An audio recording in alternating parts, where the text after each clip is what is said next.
Well, you know what? How about you go sleep at your mama's house? Hey guys, welcome to Morning Chat. Today we are discussing living with your in-laws. Not the ones that you get along with and everything is super, super happy.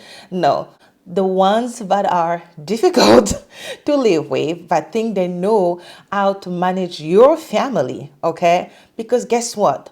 Whether you like it or not, you are stuck with them. So you have to find a way to get along with them.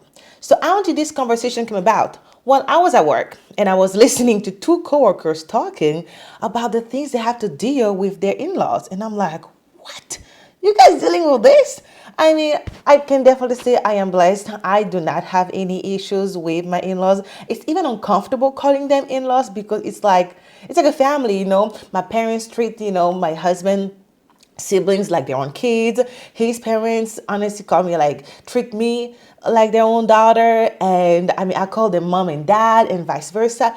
So I'm sometimes taken aback when I hear about the stories, from other people. There's definitely boundaries and respect that we're given. They just love doting over their grandchildren, and there is that respect that's there.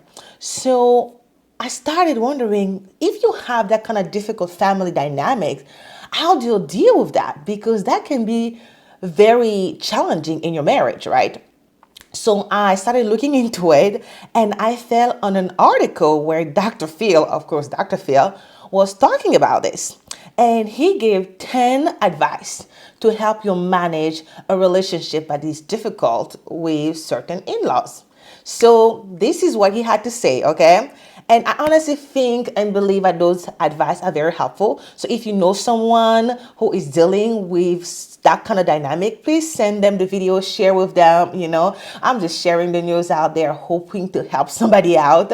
So number one, there cannot be any divided loyalty, okay? No divided loyalty. You stand by your spouse no matter what, because you have created a family with them. So even in the middle of a heated discussion and debate, guess where you're going to sleep tonight? With that person in the house. Yes, your parents may be right in your opinion, but you need to stand by your spouse, because remember, united we stand, divided we fall. I'm not saying don't stay united with your parents, but you are trying to build a family here, and that's what you're trying to keep united primarily. Right? So you have to stay united. And if you divide, then that's going to be so many problems. So rule number one, stand by your spouse no matter what. I know it's maybe a hard pill to swallow, but when you really think about it, it makes sense. Number two, don't share your marital problems with your parents. Sharing your relationship issues with your family, with your parents, is a big mistake.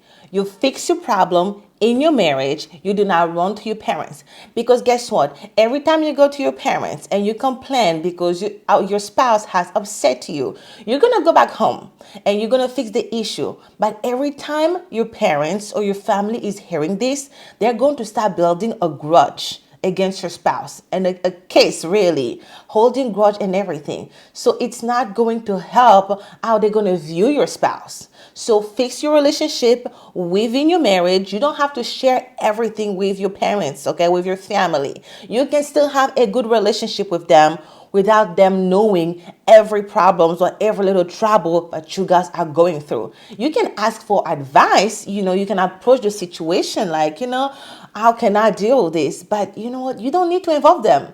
If you're having that big issues in your family, go see a professional. Keep your family out of it. Number three, negotiate with your partner the role that you want your in-laws to have.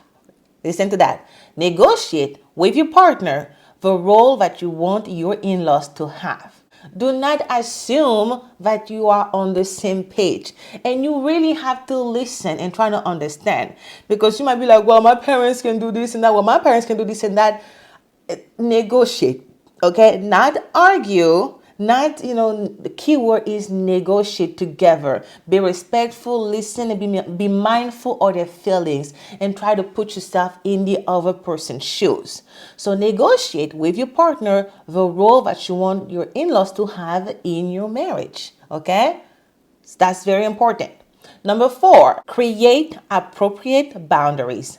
Good fences make good neighbors. Set boundaries about when they are or are not invited into your lives. This might be also a challenge, but it really helps create those boundaries. Okay, so whenever they're coming, you're ready mentally, because some in-laws can be very pushy and you have to prepare yourself mentally just to welcome them in your home. So you might not want them popping all the time, as bad as that sound, but you might want them to have certain times, places about when they can come in, and just reassure them that you're not trying to close them out. You just need some space. Number 5, talk about it. If you think your in-laws are invading your life and your space and your privacy, well, maybe because you haven't told them so clearly. Because some people, you just have to be very direct. If you try to beat around the bushes, they're not getting it. Some parents, like I think in my case, I think our parents, they really give us the space to do our thing. But unfortunately, that's not the case for many people. They're not respectful. They think they can talk to you like a 7-year-old on how to manage your life, your marriage, how to handle your kids, how to manage your finances, what you can and cannot buy. I mean, excuse me. So sometimes you just have to say, you know what, back off. We got this. We're grown folks. We can manage our finances as we see fit. We can manage our children as we see fit. If we need advice, we will come to you. But give us some space. Sometimes you just have to be clear, and it might be uncomfortable. But listen, you're either going to deal with the budding in your life situation for the rest of your marriage, or you're just going to have to go through that very uncomfortable period.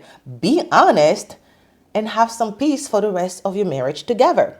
Number 6, deal with the other woman dynamic.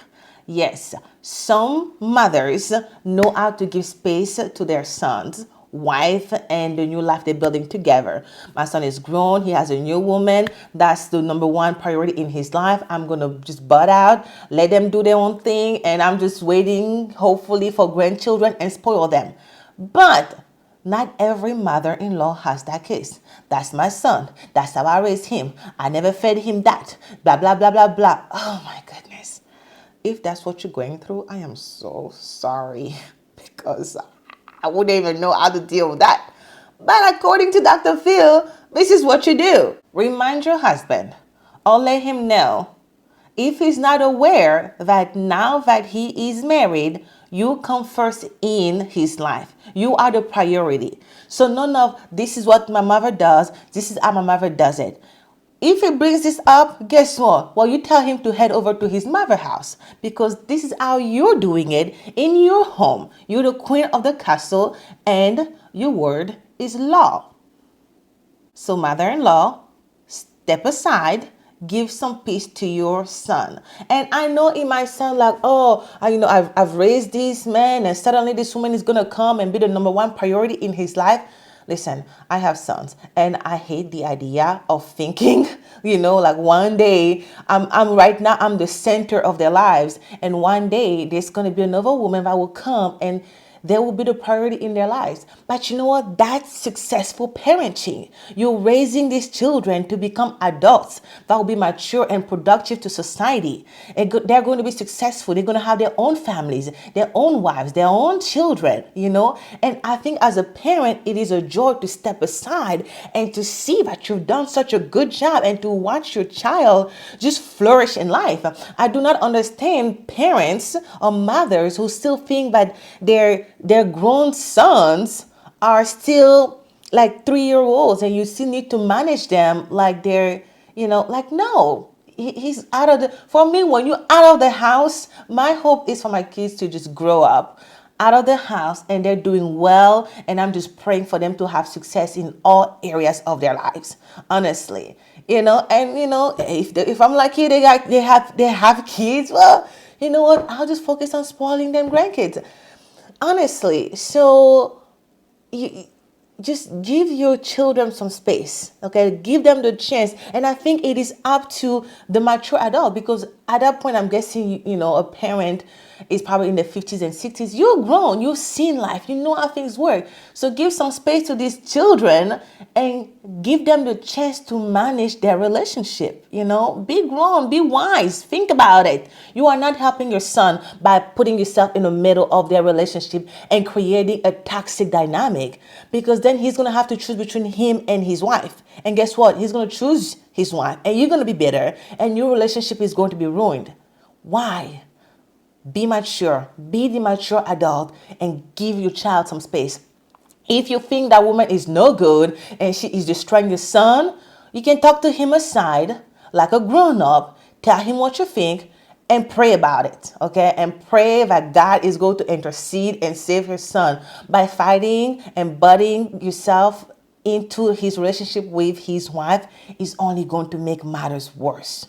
Think about it. Number 7, know your role. If a husband, for example, is having issues with his mother-in-law, it is his wife's job to step in and help resolve this situation. The person with the primary relationship, not the in-law, who needs to step in and try to be the messenger or the peacekeeper.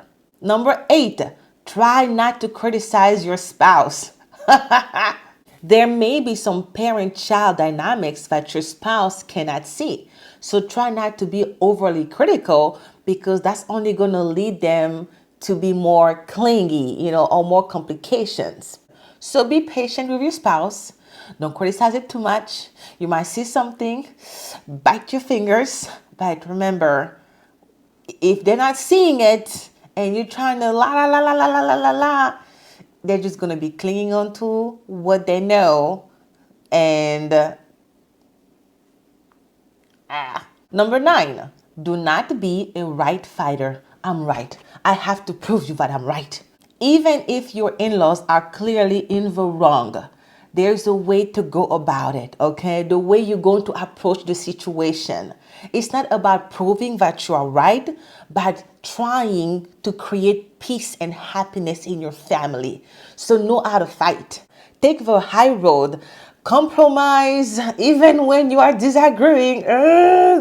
But remember, the end goal here is to live happily ever after. So compromise, find a common ground somewhere, even, you're right and they're wrong, but try to, again, talk it out and find ways to peacefully mitigate the situation. You don't have to be proven right. We just need to find a peaceful solution. Number 10, this one is the most important. Do not, and I repeat, do not involve the children. Do not involve the kids. Children should never be used as pawns. Keep them from being manipulated or emotionally damaged by being in the middle of a war zone. Grandparents should be grandparents and need to understand, even though their role in a child's life is vital, it is a privilege and not a right. They must earn that privilege by putting the children's interest above their own. And the parents need to make every effort to keep the relationship between grandchild and grandparent healthy and loving. Despite all the disagreement, make sure that the children and the grandchildren have a safe or healthy, loving relationship. Do not involve them in your disagreement and misunderstanding. I really hope this was helpful.